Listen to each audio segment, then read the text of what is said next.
반갑습니다. 11월 24일 목요일 큐티 스케치 시간입니다. 오늘 본문은 시편 32편 1절부터 11절까지의 말씀입니다. 오늘 본문은 이렇게 시작합니다. 허물의 사함을 받고 자신의 죄가 가려진 자는 복이 있도다. 마음에 간사함이 없고 여호와께 정죄를 당하지 아니하는 자는 복이 있도다.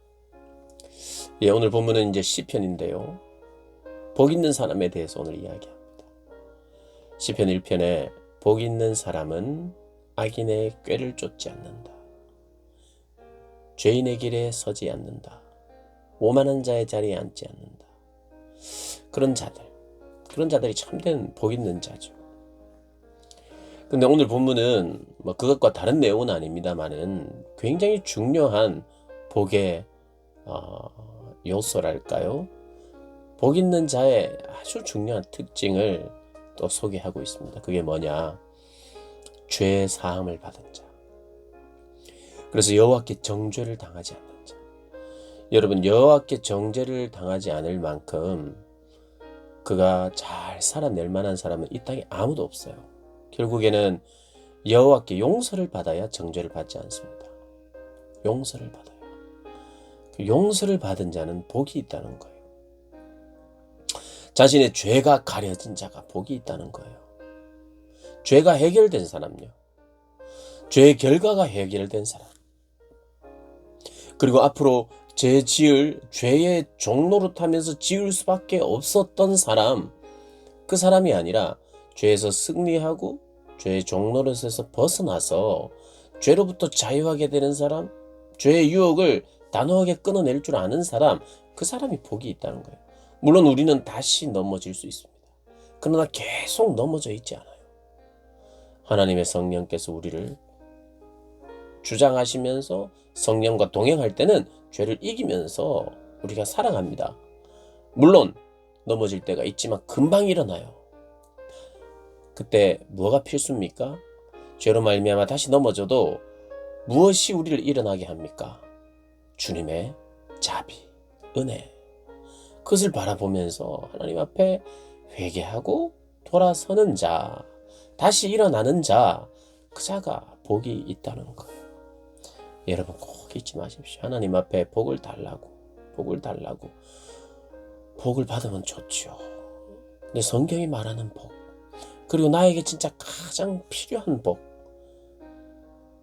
그게 뭡니까? 정죄받지 않는, 하나님으로부터 정죄받지 않는 그런 복. 내가 입을 열지 아니할 때에 종일 신음함으로 내 뼈가 쇠하였나이다. 내가 입을 열지 않아서 종일 신음했다는 거예요. 내 뼈가 쇠했다는 거예요. 이 시편에서, 이 성경에서 종일 신음하고 내 뼈가 쇠하였다. 이것은 정말 가장 괴로운 상태를 말하는 것입니다. 육체적인 고통이 있는 상태. 말할 수 없는 고통이 있어요. 입을 열지 않아서. 이게 무슨 말입니까? 입을 열지 않았다. 회개하지 않으면 그렇다는 거예요. 회개하지 않고 하나님 앞에 기도하지 않고 나를 다 드러내놓지 않으면 우리는 신음하는 거예요. 여러분, 죄에 신음한다는 게 뭡니까? 그 뜻입니다. 죄를 품고 있고 자백하지 못한 상태. 참 큰 아픔이에요. 주의 손이 주야로 나를 누르시오니. 죄를 해결하고 돌이키지 않고 그렇게 되면 우리가 내 뼈가 쇠할 만큼 답답하다는 거죠. 내 진액이 빠져서 여름 가뭄에 마름같이 되었다. 그러니까 입을 열지 않을 때는 그랬다는 거예요. 그래서 입을 열어야 돼요. 하나님을 고백해야 됩니다. 5절에 내가 이르기를 내 허물을 여호와께 자복하리라 하고 주께 내 죄를 아뢰고 내 죄악을 숨기지 아니하였더니 곧 주께서 내 죄악을 사하셨도다. 죄악을 숨기지 않고 주님 고백하면 내 죄를 사하시는 분이 우리 좋으신 하나님이세요. 그러니 진실된 마음으로 주님 앞에 내 죄를 아뢰어야 됩니다. 그리고 죄를 인정해야 돼요. 이로 말미암아 모든 경건한 자는 주를 만날 기회를 얻어서 주께 기도할지라. 죄악을 사함 받은 사람, 그 사람이 비로소 하나님 앞에 기도하고 요청하고 교제할 수 있는 그런 삶으로 나아간다는 거예요. 용서에 대한 확신과 기쁨이 있을 때에 거룩한 삶으로 내가 향할 수 있는 용기가 생기고 하나님께 기도할 수 있는 용기도 생기고 그렇게 주님을 만나고 싶어하는 마음이 생기는 거예요. 경건해야만 합니다. 죄와 결별하고 어찌하든지 모든 감각과 촉각이 주님을 향하도록 7절에 주는 나의 은신처시오니 환난에서 나를 보호하시고 구원의 노래로 나를 두르시리로다. 8절 내가 내 길을 가르쳐 보이고 너를 주목하여 훈계하리로다. 너희는 무지한 말이나 노새같이 되지 말지어다. 그것들은 제갈과 굴레로 단속하지 아니하면 너희에게 가까이 가지 아니하리로다.